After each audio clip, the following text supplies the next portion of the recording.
hoping that this works. So here is my, oh, can you still see me?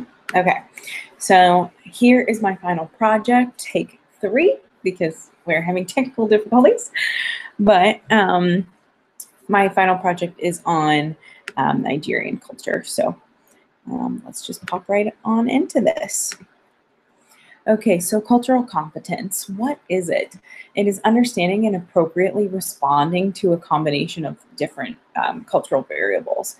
So a lot of times I think of cultural competence as knowing the cultures of our patients and clients, but also it's that exchange between the professional as well. So sharing our cultural characteristics as well. Why do we care? We care because we provide better services for our patients and we can respect them. But what really impact do we have? So not only can we change our own actions and better treat other patients because of it and show respect and all of those great things, but also we can lead by example and help shape somebody else to also be more culturally competent. So how do we increase our cultural competency? Step 1 is to know your own identity. We did that project a couple weeks back that broke down really what all we value and what makes us our own culture. We need to consider those things for our clients as well, while still honoring our own cultures. Know your work community. Who can you bounce ideas off of? Who can you start a group with to maybe make people more aware? Who can you help guide to show respect to other cultures that they may not be educated about? Know your students and their families. So take this opportunity to learn about your patient's culture, learn about their family dynamic, and maybe they do fit into one culture, but maybe they have their own certain little family traditions as well.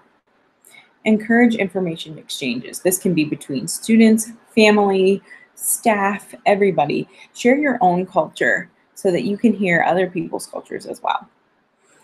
Like I said, share with others. Share your own cultures, and you might be able to hear other people's as well.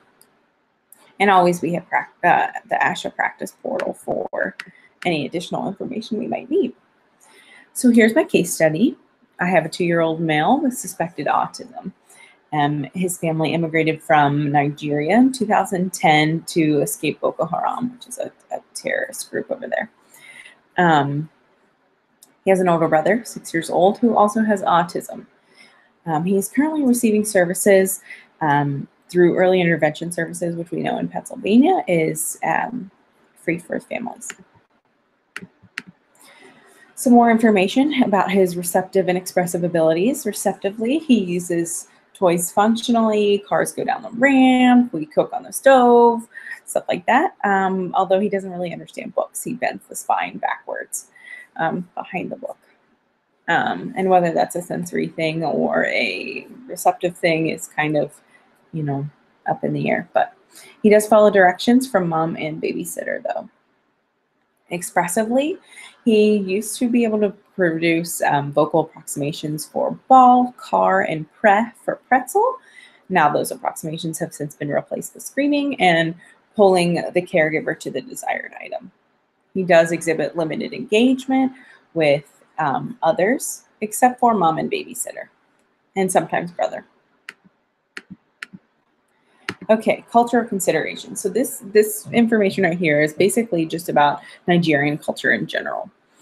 Their language that they speak is English or Pidgin English. Pidgin English is more broken, simplified, or what we would perceive it to be broken. However, it is not a disorder. It is a dialectal difference. And so what happens is that without access to higher education, they pick up different English words with some different jobs they do and integrate it with the language that they already have and make this little hybrid English. It is a very emotional language system, so whenever they're just having a conversation, it might be perceived as having an argument. The high power distance, this is when this culture really accepts information shared from professionals and superiors without question of whether or not it's accurate or appropriate. So they're willing to listen to professional recommendations, which is great for us for therapy because they are really going to trust what we do. I did include an article on here, right here, that Burns and Radford supported this article in a study about Nigerian parent-child interactions, where they stated that they really preferred the instructional classroom type instruction, saying that there is a difference between me as the professional and them as the parent and the child learning how to do things like that. This is a collectivist society, so they're doing things for the group. How we might see this for our therapy settings is that we might not be just providing information to the family. We might be providing information to other family members because, you know, for example, like if it were a child, it takes a village to raise a child, and that is especially used in this culture. So they are really, we're going to need to share information with more than just the direct family. General etiquette about touching. I know when comforting, a lot of us will touch a hand or a shoulder, but this is only okay if it's the same gender. Between males and females, that's inappropriate. During meals, men, women, and children eat separately. So you might see this with adults, children, etc. If any feeding is happening, they do eat separately. And a fun fact is that it is perceived to be rude if your feet point towards your food. So if you do have an older patient in a skilled nursing facility, it might be appropriate to tilt their feet to the side so that their feet aren't pointing in the direction of their food. And also, what I thought was really an interesting fact is that a small burp at the end of a meal is a signal of enjoyment and gratitude for the meal. So this shouldn't be corrected in adults or children as inappropriate because this is a sign of thankfulness. In regards to hands, they do avoid the use of the left hand. So this is important for feeding. You can move your utensils to the right side. And for this client, we are using PECs. So it is not only important that I provide the physical prompts to his right hand, but also that I'm letting him put the cards in my right hand or giving him toys or whatever with my right hand as well. Handshakes are often longer than usual. Women can extend their hand to men, but men cannot extend their hand to women.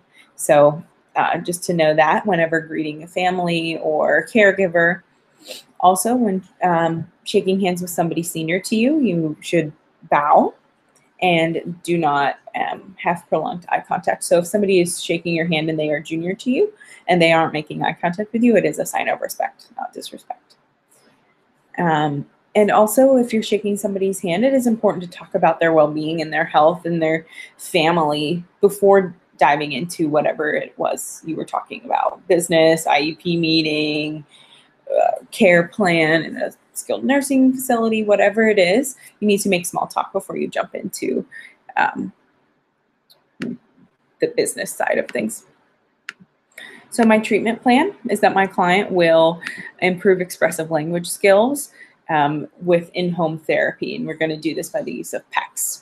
My clinical instructor right now did not have very much experience with any clients with the Nigerian culture, but she did mention that if a child or adult came on her caseload of Nigerian culture, that she would use the ASHA practice portal to look up as much information as she can, and also supplement that with questions guided about their culture in the intake form.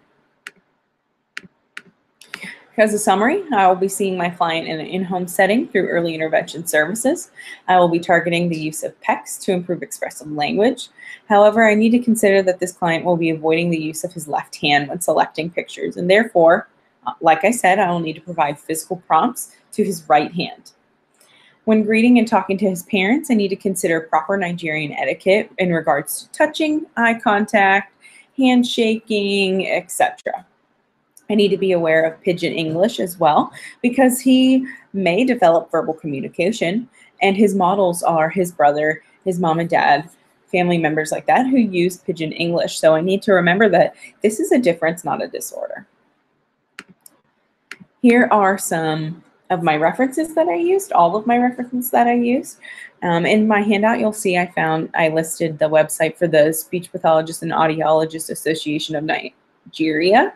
And in that, there's a plethora of information about SLPs in Nigeria and anything like that. So if you need some information, if somebody from the Nigerian culture comes onto your caseload, oh, I'm frozen. If somebody from Nigerian culture comes onto your caseload, then you can have some resources for that. So that is all. I hope you all enjoyed my technical difficulty filled presentation, and I hope you guys have way less technical difficulties than me. All right, good night.